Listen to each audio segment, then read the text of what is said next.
ইন্না আউয়ালা বাইতিন, হে আমার ইমানদার বিশ্ববাসী তোমরা শোনো, নিশ্চয়ই প্রথম ঘর আমার ঘর। ইন্না আউয়ালা বাইতিন, নিশ্চয়ই প্রথম ঘর আমার ঘর। বিবাক্কাতাম মুবারাকা, সেটা আমি বানিয়েছি কোথা? মক্কা, পবিত্র মুবারাক, পবিত্র মক্কা ভূমিতে। উজিয়ালিন নাসে, ওই ঘরটা আমি বানিয়েছি মানুষের জন্য। ওয়াহুদাল্লিল আলামিন, এবং সারা পৃথিবীর হেদায়েতের কেন্দ্রবিন্দু করেছি।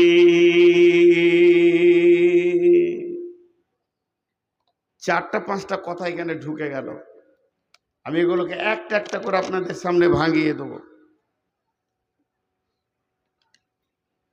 প্রথম নম্বরে ঢুকলো ঘরটা প্রথম তৈরি। তাহলে কি আল্লাহর ঘরের প্রয়োজন আছে?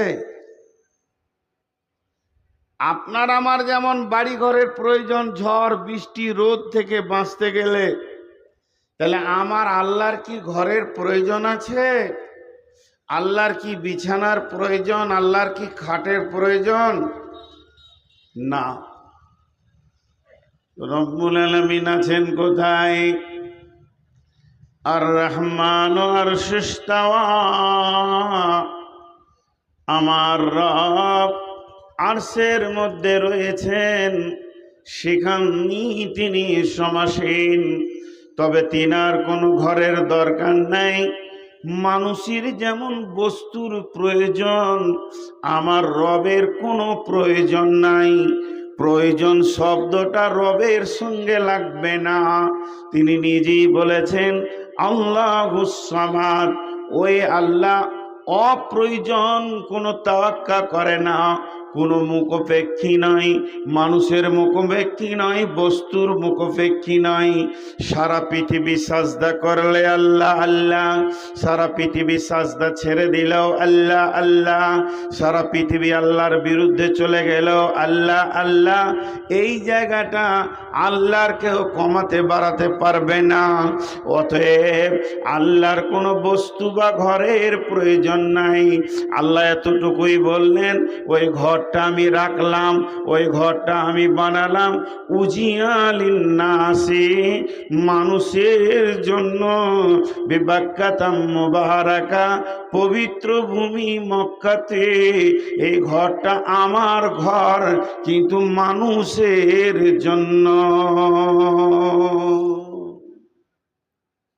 ঘরটা আমাদের জন্য, ঘরটা আমাদের জন্য। আল্লাহর ঘর, কিন্তু জন্য আমাদের, প্রয়োজনটা আমাদের। ওই ঘরটা আমরা ব্যবহার করব। একটা উদাহরণ দিব। আপনাদের এই চুয়াপুকুর, এটা কোন পঞ্চায়েত? জি, আচ্ছা, আপনাদের তো লালগোলা থানা না? লালগোলা থানা। তো লালগোলা থানাটা যতটা বর্গ কিলোমিটার হোক, লালগোলা থানাটা যতটা বর্গ কিলোমিটার হোক, লালগোলা থানার অফিসটা কি অত বড়? অফিসটা তো 1-1.5 বিঘে হয়তো জুড়ে আছে, কি 2 বিঘে জুড়ে। কিন্তু আমি যদি বলি এই জায়গাটা লালগোলা, এটা মুর্শিদাবাদ, এটা লালগোলা, বলা ভুল হবে না। কেন? ওই জায়গাটা অফিস করলো, এই জায়গাটার একটা সীমারেখা দিয়ে বলা হলো তোমরা লালগোলা থানার অধীনে। কেন অফিসটা কেন করা হলো? অফিসটা যদি নাই থাকতো, ওই ঘরটা যদি নাই থাকতো, কি চলতো না? চলতো। কিন্তু অফিসটা বানানোর কারণ, আপনার অভিযোগ, আমার অভিযোগ, আপনার আমার কোনো বিপদ, কেউ মেরেছে, কেউ জুলুম করছে, ওই অফিসে গিয়ে আমি অফিসারকে বলবো তেমনি সারা পৃথিবীতে অগণন আল্লাহর বান্দা এসে গেছে। আমার রব দেখছেন, আমি তো আমার বান্দাদেরকে পৃথিবীর মাটিতে পাঠাবো। তারা সেখানে যাওয়ার পর তাদের একটা জায়গা দরকার হবে। তারা তাদের রবের কাছে যে চাইবে, তাদের রবের কাছে কাঁদবে, তার জন্য তাদের একটা ঘর দরকার। যে ঘরটার কাছে গিয়ে তারা রবের দরবারে পৌঁছিয়েছে এটাই তারা ভাববে। কিন্তু তারা চাইবে, দরজা ধরে চাইবে, তফ করে করে চাইবে। এর জন্য আমি ঘরটা বানালাম।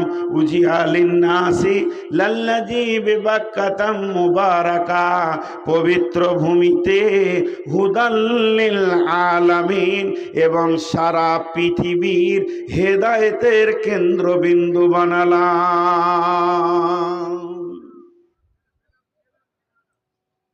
ছোট্ট একটা কথা বলে রাখছি, আমি জীবনে ফতোয়া দিই না, কিন্তু আমার এই ব্যক্তিগত ব্রেন থেকে একটা কথা বলে রাখছি।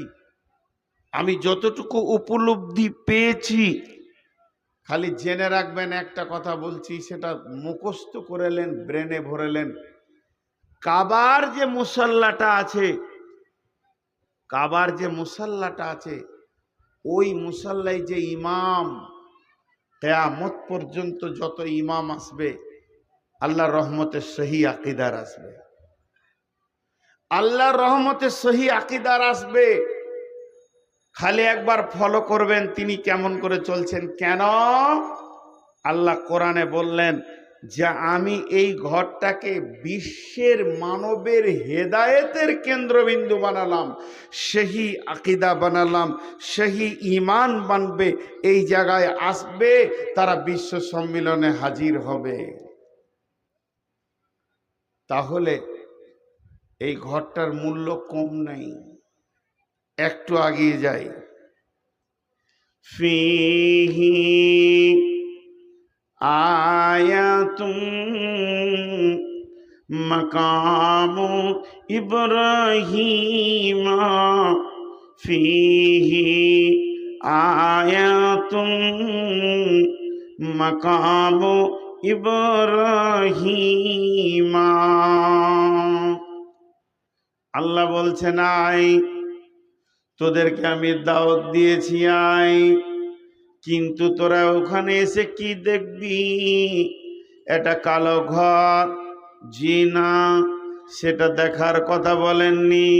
তবে যেটা দেখার কথা আল্লাহ বলছেন, ওই কাবার চত্বরের ভিতরে একটি জিনিস দেখবি তোরা, যেটা দেখার জন্য ডাকছে। সেখানে রয়েছে মাকাম ইব্রাহিম।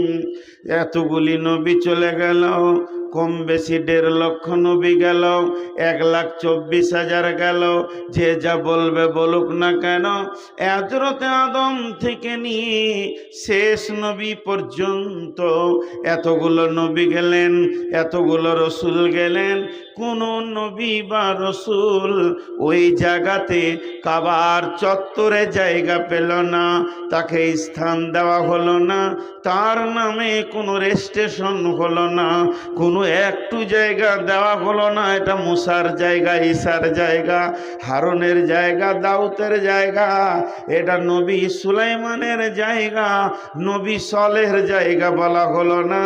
একটা নবীকে কেন্দ্র করে বলা হলো ফিহি আয়াতুম মাকাম ইব্রাহিম, যেটা কাবার দরজা, ওই দরজার সামনেই রয়েছে ইব্রাহিমের জায়গা।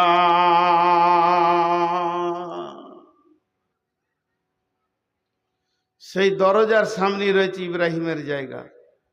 এটাকে নিয়ে দু কথা বলবো। চুয়াপুকুরের যুবকরা এখন উঠে লেগেছে মসজিদকে কি করবে, মানে নতুন মসজিদ নয়, পুরাতন মসজিদকে ভেঙে আবার নতুন নির্মাণ দেবে। আলহামদুলিল্লাহ, ভালো কাজ, এবং এটা খুশির কাজ, এটা আনন্দের কাজ এবং নেকির কাজ। সব মিটে গেল। কিন্তু আমি যদি বলি চুয়াপুকুরের যুবকদেরকে জালসা বন্ধ করে দাও, টাকা লাগবে না, মসজিদটা আমি একা বানাবো,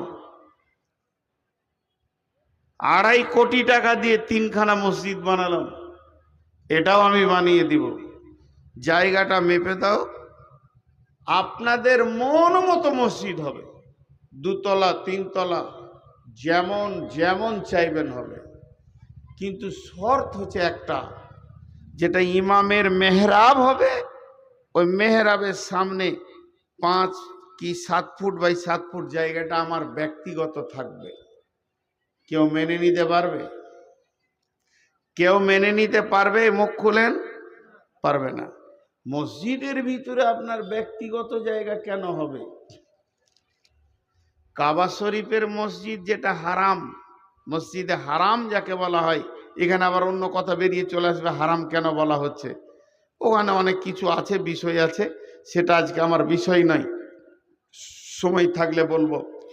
তো কাবা শরীফের ওখানে গোল করে নামাজ হয়, তো বোঝানোর জন্য বলছি, টেবিলটা যদি কাবা শরীফ হয় তো গোল করে রাউন্ড দিয়ে শুরু হয়ে গেল কাতার।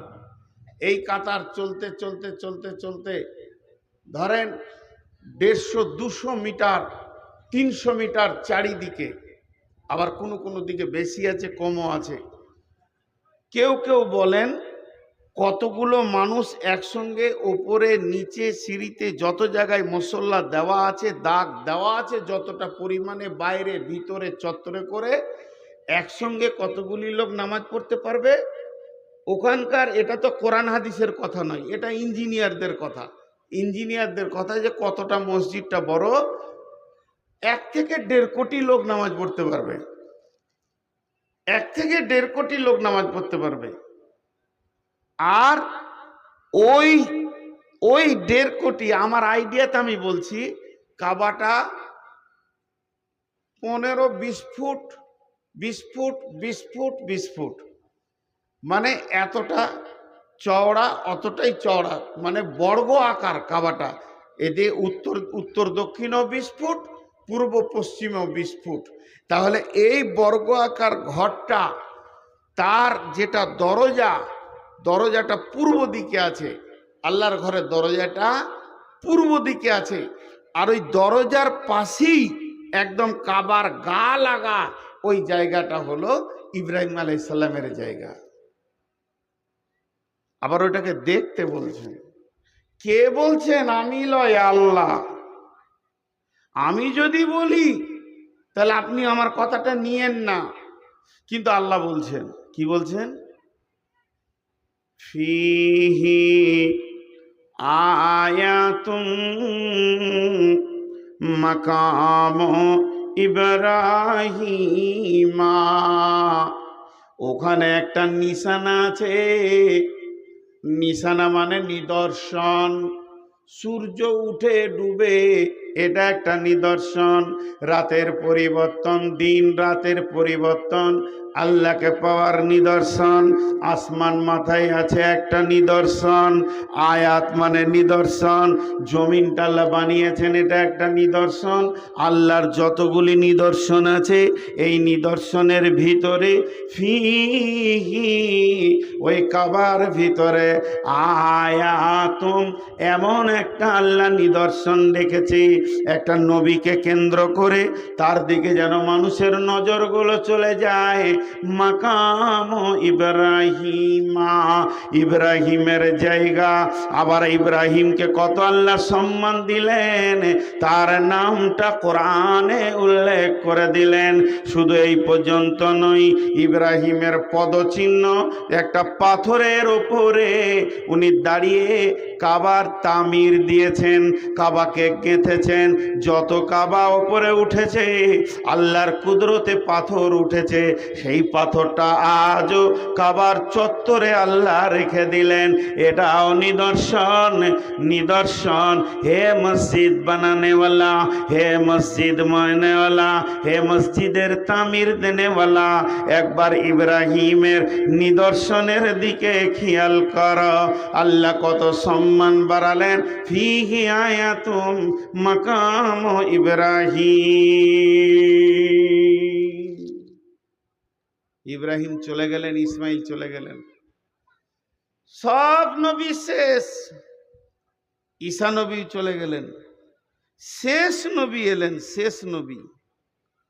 শেষ নবীর সাবে মেরাজ হলো।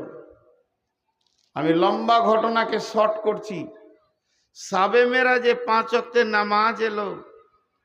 সালাত যখন পেলেন তো মদিনা মানওয়ারায় বিশ্বনবী যখন গেলেন তখন কেবলা ছিল কোন দিকে মুখ করে নামাজ পড়তে হতো। আজকে বর্তমানে ফিলিস্তিনে যে মসজিদে আকসা রয়েছে এইটা ছিল প্রথম কেবলা, ওই দিকে মুখ করে নামাজ পড়তে হতো। আর ওই দিকে মুখ করে নামাজ পড়তে পড়তে আসরের নামাজের সময় আবার আল্লাহ ঘুরিয়ে দিলেন, তোমরা ওই দিকটা ছেড়ে দিয়ে মক্কার কাবাকে কেবলা করে লাও। লম্বা ঘটনা আছে। 2 রিকাত নামাজের দ্বিতীয় রিকাতে আল্লাহর রসুল রুকুর হালাতে ছিল ফিলিস্তিনের দিকে, মসজিদে আকসার দিকে। আর জিবরাইল আমিন কানে কানে বলে দিলেন যে আল্লাহ রসুল আপনি এবার আছেন তো ধরেন ওটা উত্তর দিক হবে, মদিনা থেকে আছেন তো উত্তর দিকে, হয়ে যান দক্ষিণ দিকে। আল্লাহ রসুল উঠে দাঁড়িয়ে গেলেন, আল্লাহ আকবার আর বললেন না। সাহাবীরা রুকুর হালাতে আছেন, কাতারকে ফাড়তে ফাড়তে ফাড়তে ফাড়তে গিয়ে শেষ কাতারে ওই দিকে মুখ করে রুকু করে নিলেন। আর সাহাবীদেরকে বলে তোমরা ঘুরে যাও, পুরা কাতার আপনাদের মসজিদে ছিল এই দিকে, হয়ে গেল এই মুখে, দরজা মুখে হয়ে গেল। আসরের নামাজে এই ঘটনাটা ঘটেছিল মদিনা মানওয়ারাতে। তারপরে যখন কেবলা হয়ে গেল কাবাটা, এই যেটা বর্তমানে আছে মক্কাতে, আল্লাহ রসুল এবার সফরে এসছেন, উমরাতে এসছেন, হজে এসছেন, নামাজ পড়বেন, কেবলাকে সামনে রেখে নামাজ পড়বেন। তো মুসল্লাটা হাতে নিয়েছে, দেখেন কত মজার কথা। মুসল্লাটা হাতে নিয়েছে, হাতে নেওয়ার পর কোন দিকে বিছাবো গো, কোন দিকে বিছাবো আর কোথা বিছিয়ে নামাজ পড়বো আমি?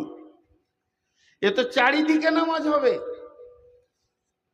এবার আমাদের রমজানে যে উমরায় গিয়েছিলাম, হোটেলটা যেদিকে ছিল পূব দিকেই নামাজ পড়ে এলাম। সূর্য উঠছে ওই মুখী নামাজ পড়ছি, কারণ হোটেলটা পশ্চিম দিকে ছিল কাবার। তো কোন দিকে বিছাবো?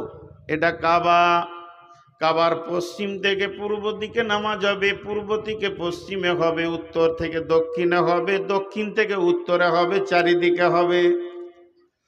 এখন সাহাবীদের ভিতরে বিশ্ব নবী প্রশ্ন করছেন, ওগো তোমরা বলো আমি আজকে মুসল্লাটা কোন জায়গায় রেখে নামাজ শুরু করব, ইমামতি করব? সাহাবীদের যার যেমন ছিল সে তা বললেন, কিন্তু হযরত উমারকে জিজ্ঞেস করলেন, উমার রে তুমি একটু বলো আজকের দিনে আমি মুসল্লাটা কোন দিকে রাখবো? হযরত উমর বললেন, ইয়া রাসূলুল্লাহ আমার বলতে 2 মিনিট লাগবে। বলছে বলো। বলি, ইয়া রাসূলুল্লাহ এটা কাবার পশ্চিম দিক, এটা কাবার পূর্ব দিক, এটা কাবার উত্তর দিক, এটা কাবার দক্ষিণ দিক, কিন্তু একটা জিনিস খেয়াল করেন, আমার আল্লাহ কাবার পূর্ব দিকটা কত ভালোবেসেছেন। কাবার পূর্ব দিকে রয়েছে হাজরে আসওয়াদ, কাবার পূর্ব দিকে রয়েছে জমজমের কূপ, কাবার পূর্ব দিকে রয়েছে সাফা মারওয়া, কাবার পূর্ব দিকে রয়েছে আল্লাহর ঘরের দরজা, আবার কাবার পূর্ব দিকেই রয়েছে আপনার দাদার বংশের পদচিহ্ন ইব্রাহিমের, আবার কাবার পূর্ব দিকেই রয়েছে জায়গাটা ইব্রাহিমের। আল্লাহ তাকে কত ভালোবাসে, এত বড় পরিধি মসজিদের ভিতরে সামান্য জায়গা ইব্রাহিমকে তুলে দিয়েছে।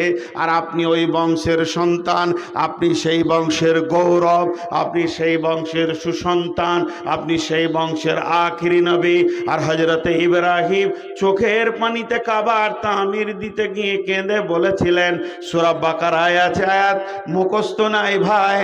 সূরা বাকারায় আল্লাহ বলেছেন হযরত ইব্রাহিম তিনখানা দোয়া করেছিলেন, তার মধ্যে একটা দোয়া ছিল, আমার ইসমাইলের বংশধরের প্রতীক চিহ্ন যেন পৃথিবী থেকে নিশ্চিহ্ন না হয়ে যায়, ইসমাইলকে যেন আল্লাহ কায়েম রাখো, আমার ইসমাইলের নাম যেন কিয়ামত পর্যন্ত থাকে।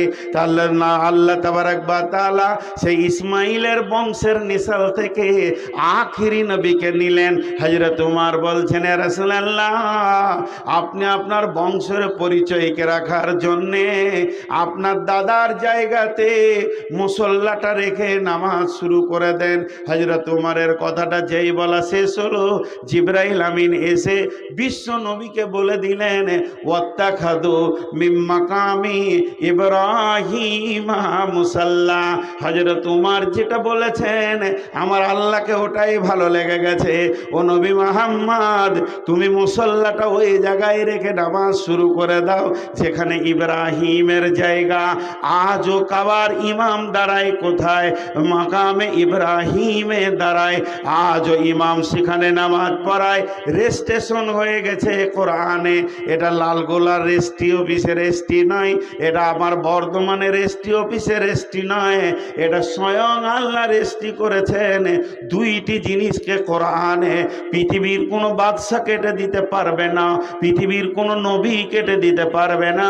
একটা হলো, এটা হলো মাকাম ইব্রাহিম, এটা ইব্রাহিমের জায়গা, ওটা পৃথিবীর কেউ অন্য নামে করে দিতে পারবে না, স্বয়ং আল্লাহ দিয়েছেন ওটা।